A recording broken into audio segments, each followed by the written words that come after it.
Our next invited speaker is MAJ Emma Williams. Emma joined the Army in 2005 as a physiotherapy officer in the Royal Australian Army Medical Corps. She's been posted to a variety of positions and locations across Australia, including rehabilitation, human performance and platoon commander roles. Her operational service includes a deployment to Afghanistan as a physiotherapist for 6 RAR battle group in 2010. MAJ Williams has postgraduate qualifications in applied clinical epidemiology sports through University of Canberra and the AIS, and has been integral to development and progression of strategic partnerships between the Army and the AIS. Her current role includes assisting with the translation of research into injury prevention practices for the Army and facilitating interaction between the Defence Science and the Technology Group and Army formations and commands. Ladies and gentlemen, would you please welcome... Oh no, so there's a little bit more. There's more. She's currently an acting SO1 HP in Dismounted Combat Program in Army HQ and will take up the senior physio role in the new Health Brigade HQ from January. The title of Emma's presentation is From the Lab to the Battle Space, translating HP research into policy, practice and trainings. Will you please welcome Emma? Thank you, Charlie. Good morning, ladies and gentlemen, both in the room and online. So today my talk is on translating human performance research.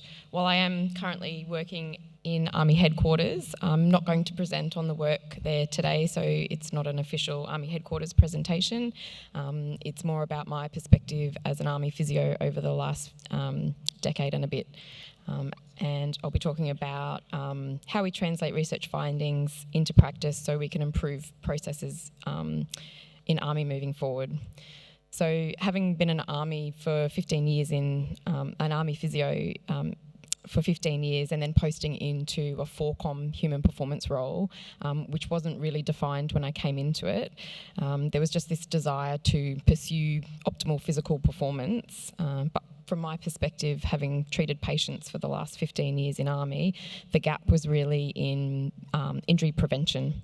And it didn't seem effective to be focusing on the pointy end of performance if we weren't doing the foundational basic preventative stuff as well. And this isn't a dig at health services, at Joint Health Command or Army Health. Up until this point, they've really been resourced and focused on treating the wounded, injured and ill. But as we evolve and respond to things like the Royal Commission and Productivity Commission reports and DVA and government, there's a lot more happening in the preventative space in health. So moving forward now, we really need to work out where human performance and health systems merge and how we work better together moving forward.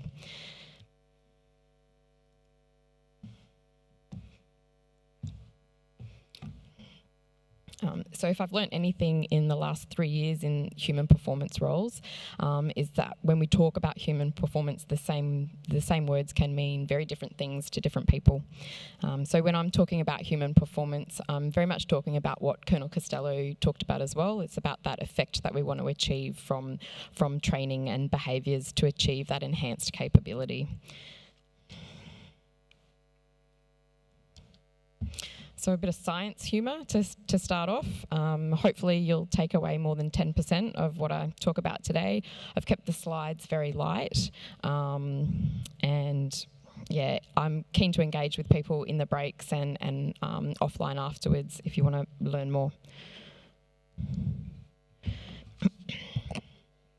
So there are 3 key messages that I hope you take away from my talk today. Colonel Costello talked about human performance in Forces Command, and all of that work will nest under an Army human performance strategy that's due to be endorsed probably not till Q1 next year with all the consultation that needs to happen.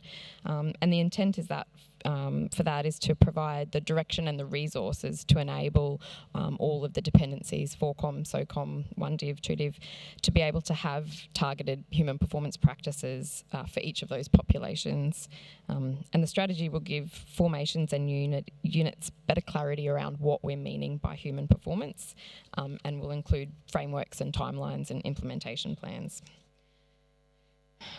So we've already heard from Colonel Costello how much is going on within this space in Forces Command, but for it to be supported and resources, there's a large element of change that needs to happen.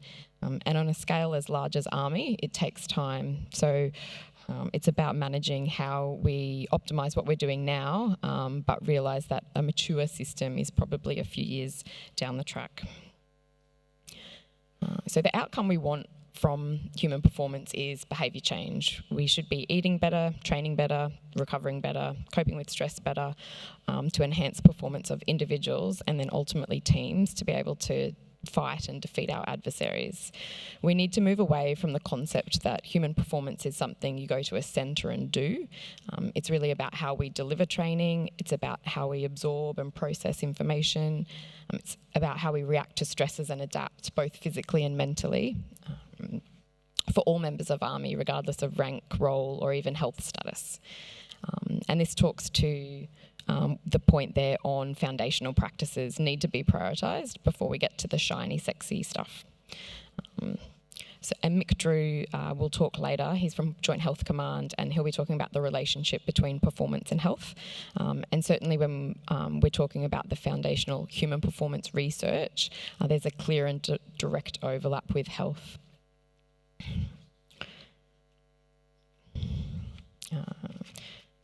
So in the future, we will tease out more of the performance-based focus, but for the majority of the force, we still need to get the foundational stuff right. And then the last point there is around using research to ensure we are doing the right things, much like what Colonel Costello talked about, ensuring we're using the good quality science and not the bro science, and that's the key to professionalising the delivery of human performance effects and programs. She also talked about the domains of mind, body, teams and tools, and today I'll largely be using examples from the physical dimension or the body, given my background. So to be able to improve our performance, we need to measure it, and therefore we need to understand baselines. So the Chief wants us to be automating processes like data collection so we can spend more time doing the important bits of our jobs. But because the human is not a piece of machinery that comes with a manual that operates the same every time, like a helicopter or a weapon, it's more like an ecosystem. If you change one variable, there's an effect elsewhere that is unpredictable. So that makes any analytics or automated processes very hard to validate. And science tells us that there's no known algorithms currently, for example, that can accurately predict, who in a sporting team will get injured, let alone a population like the military that doesn't have a set rules or defined playing field. Your physical performance on any task can be impacted by something seemingly unrelated, what you ate 12 hours ago, the fight that you had with your partner the night before, or that report that's due to the boss that you haven't even started yet. And that's just for the individual. Add in how we measure the performance of a team, then that's a whole nother level. This doesn't mean we shouldn't be trying to define performance or even trying to measure it. We just need to acknowledge the complexity of this as we build the system that's capable of enhancing human performance, and realising measuring the effect is no simple process, despite what various companies and salesmen might tell us. So it probably looks more like the image on the right than the one on the left in terms of variables that affect performance on any given day, and it wouldn't even be that neat and tidy of a model. So the caveat is, by professionalising human performance and using the real scientific method, it's a lot less appealing than a lot of the bro science out there, which offers quick fixes and shortcuts. The science will often tell us no, and that doesn't mean that it's failed. It just gives us opportunities to make better use of our resources. So this leads me to talk about the topic of translation of research. Hopefully we can all agree that we need research to evolve in this space. And if our intent is to professionalise human performance and ensure we're using evidence-informed practices in any of the domains, we need the scientific community to provide that evidence. So implementation or translation science is actually a discipline within itself. And then when you add in an organisation as large and as bureaucratic as the military, it gets even more complicated. There's only so far academics and scientists can affect change within ARMY. To a scientist, the idea of translation might be a big thick report that outlines findings gained from the data that was collected and analysed, and maybe some recommendations in there. But to ARMY members, translation is mostly thought of as a widget or tech or a tool or product. For human performance research, it's most likely to be product in the form of knowledge. But knowledge in itself is not always helpful. We're good at knowing things without actually actioning that wisdom. We know that if we have that, third or 12th beer, that we're going to feel pretty shitty in the morning. And we know we'll also overtrain. We might skip rest day to try and get that advantage, knowing that the possibility that we might injure ourselves. To gain benefit or impact, ARMY needs to translate research from knowledge into action. So a human performance system at maturity needs mechanisms for interaction and feedback from end users like yourself and recipients of the knowledge. And by system, I don't mean an IT database, I mean sort of the broader system that encompasses what we're talking about. So those of us in headquarters need to understand what human performance questions you need answered and what the real world problems the science needs to address. And then we need your input and support in designing and trialling the projects, but led by the scientists. It's not sexy, but translation or knowledge into action will be in the form of policy, practices and education. For example, a policy updating our fitness tests to ensure that we're maximising readiness, or tailoring AIRN to specific ECNs, so signallers don't have to complete a pack march, for example, but maybe our MPs need to have a different, more arduous barrier test to ensure that each is fit to fight in a targeted manner. However, the uncertainty and accelerated nature of warfare and the constant change of priorities doesn't give research a fair chance with keeping pace of this change. There's a concept in the medical and health research community called translation lag, and that's the time between the start of the research and time to adopt those findings, be that those findings knowledge, technology or product like new medicine, and that time is averaged out to 17 years. And this lag is not due to just normal research processes, but also resistance to change and overcoming those back in my day type attitudes, which we're all familiar with. So even getting doctors and physios to update practices and advice they give to patients based on the latest scientific evidence is a good example. The pain science, for example, has come a very long way, but you might get not up-to-date advice from doctors or physios, so that flow of that information into action in the form of medical advice or treatment is quite slow.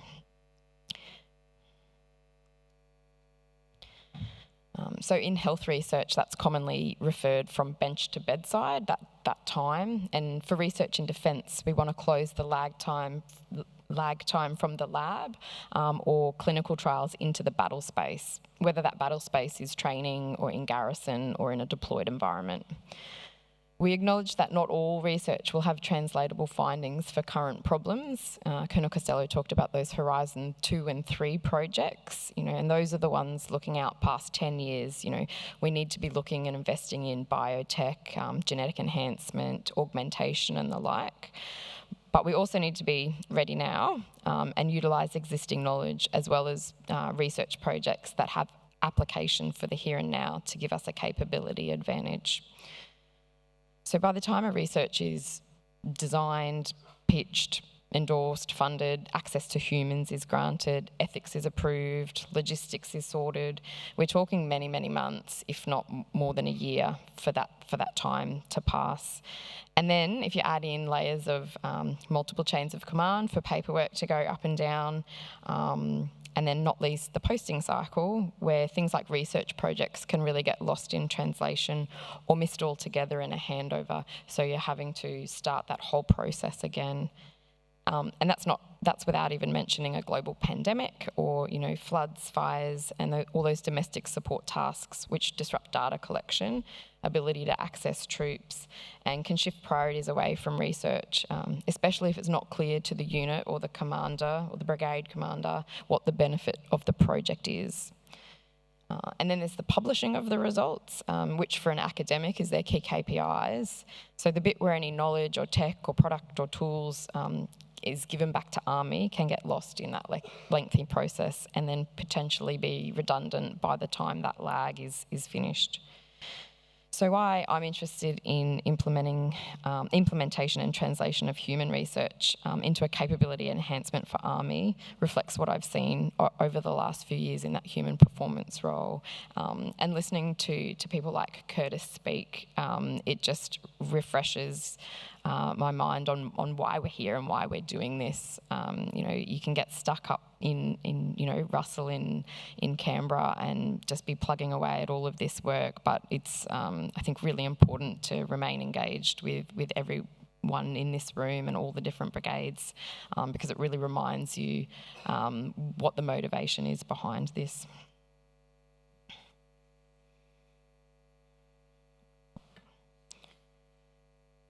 So in my work in the last couple of years with DSTG, I've noticed that while the academics working on all these projects are highly intelligent, they're much more intelligent than me. I am definitely not a researcher. And they're absolutely also motivated to achieve useful, tangible outcomes for Army. Despite them not being in uniform, they have that same passion to serve. And most of them, or a lot of them, have been working in defence for decades and longer than myself. But they're not in a position to affect any change on the back of their findings. So we get that thick report that I talked about, often with recommendations, but there's actually no clear way or levers to make that change happen. So I've seen a few gaps in the way that we've been operating, and some key ones, I think, are answering a problem that Army has a vested interest in. And by Army, I mean troops and commanders on the ground. I mean you guys. There also needs to be earlier and more frequent engagement with end users. There are plenty of examples of well-run research projects in defence that have had meaningful impact to Army, and some of which Colonel Costello mentioned. But there's also examples of ones that have lacked the right buy-in and engagement at the right level in Army. And I imagine there's people here today that have been involved in both types of those projects. The common denominator in the projects that have had successful or had success in taking those findings and changing Army for the better have been the ones with the early and frequent engagement of Army members at all stages of the project. So one example of translating existing knowledge into action is the performance health course that was run over the last 4 days here at 1 Brigade. And the concept began out of the ADF School of Special Ops, born out of the Army's relationship with the AIS. And now that's been delivered to a much broader Army population, and will likely take on a joint approach in the future. So it's taking injury prevention and population health models and educating key personnel on how we can affect change and behaviours that will improve both the health and performance of our members. Another example comes from the P3R study, or the prospective physical performance and resilience study, and I'm hoping that there's potentially some people in this room that might be participants in that study. It started in 2019 at Kapooka, and it's tracking people into the trained force. So I'm really fortunate to work with Dr. Jay Strain from DSTG, who's been with Defence well over a decade and is currently running this project. It's ongoing, longitudinal data collection, and it's a really well-designed study looking at the suitability and survivability of members in various trades in Army, from recruit through to the trained force. And I use this as an example of research that has benefited from Army leaning in and championing its work, and we have actually been able to change processes on the back of that. So at the inception of the study, we had a single entry test for all recruits, regardless of role or trade. And now, due to recruitment pressures, we're trialling a reduced physical entry test for the combat support segments. And we were able to use data from the P3R to set the standards that would reduce risk of increasing injury rates. I will emphasise, though, that we haven't reduced entry standards into the trained force. So what we've done is adjusted the training pipeline to ensure that those people coming in under those reduced standards have the time to physiologically adapt to meet those set requirements for service, which haven't changed. So COVID has certainly wreaked some havoc on this data collection, particularly for the IET data collection, but we have had some useful insights, and it has changed the way that we train and do business. It's not the sexy pointy end of HPO, it's not the individual profiling that SOCOM have the ability to run, or squeezing out a few extra % of your strength training session, but arguably it's much more profound and widespread than that. So the P3R data showed us that recruits at Kapooka were getting on average 6.3 hours sleep a night, and that's a fair bit under the recommended average. And that's okay for short stints, obviously if you're going outfield and doing targeted sleep deprivation exercises, but that was on average over the 12-week period at Kapooka. So if we want recruits to absorb and learn new skills and adapt over that 12-week period, we know how important sleep is for recovery and rest. So these findings were debriefed to 1 RTB staff, and by staff making small changes to the night routine, I believe that they had previously been getting the recruits to sing at the top of their lungs right before lights out, which gets the adrenaline pumping. So just by tweaking the sleep hygiene practices, they were afforded more time to rest and recover. And now we're looking at putting in place continual evaluation methods so we can ensure interventions are working and those changes are enduring, so we don't get a changeover of posting staff and they have the great ideas and come in and revert back to the old way. And there will be future recommendations from this report, so the data collection is continuing, and we're hoping to have more trade-specific requirements so we can have better recruitment and also better retention. But that will need Army staff to work out how and where that data and that information is utilised. Colonel Costello also touched on performance nutrition, which is another low-hanging fruit, pun intended. If you're drinking multiple cans of Mothers a day and eating fried food from the fat truck or Afghans on a regular basis, there's not really much point in honing those 1 to 5% of increased strength that some of the technology that's out there is supposed to enhance. But by taking findings of nutritional research and tailoring policy, for example, to ensure mess contractors are actually delivering and providing the right macro and micronutrients, and also providing nutritional education to everyone, that's the non-sexy HP stuff that gives us our biggest bang for buck. And that type of work is occurring in 4Com HP. So, assuming you've forgotten 90% of what I've just said, my key takeaways are, while it may not appear much is occurring or progressing in human performance, I assure you that it is evolving. Ma'am alluded to the HP strategy coming out at the end of this year.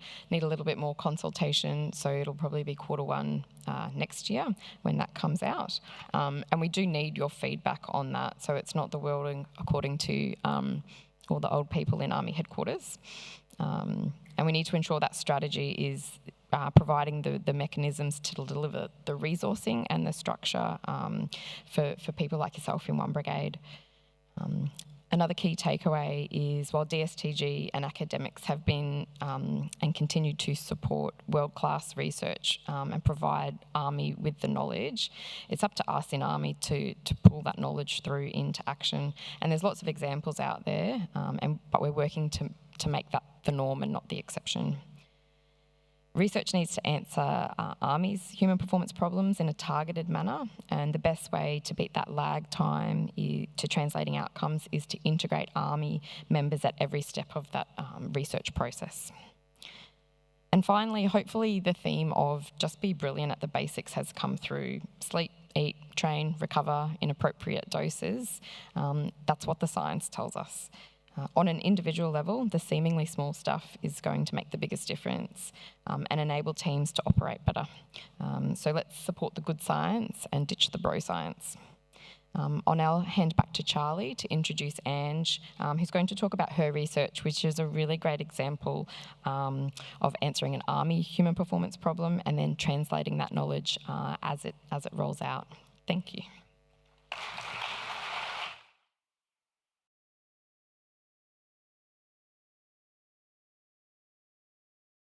The first question is from Warrant Officer Bobbington from 10th Light Horse Regiment.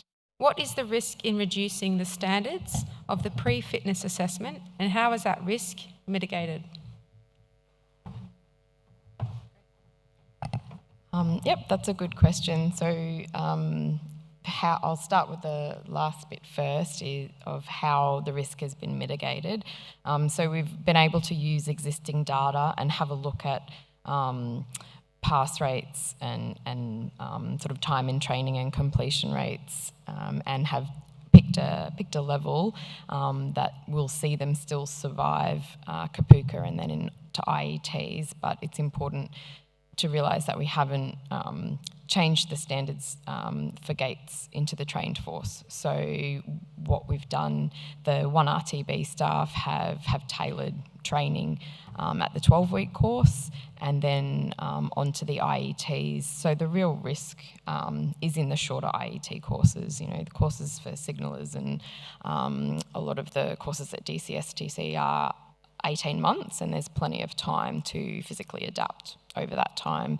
The risk in the shorter courses, they've put mitigations in place as well to make sure that they can adapt in time. We're conscious that the general population is less physiologically resilient, than maybe it was 20 years ago, but also jobs are changing as well. So while we haven't changed the standards into the trained force, there needs to be a level of risk involved, but I think it's been mitigated, and I'm happy to talk more offline about that if you want to email me.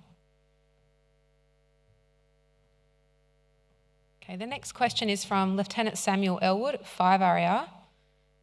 Is there, and in what time frame, can we expect to see the translation of research regarding the planning of collective physical training within the unit in order to optimise performance in the field and combat environment? The current process sees physical training programs designed by junior commanders with some very inexperienced ADFLs who have largely no training or experience in sports science. Perhaps each of you can talk to what your thoughts are of this in both FORCOM and SOCOM. So I think you started to talk about the teams element, but then it sounded like it was really revolved around the physical conditioning. Am I right?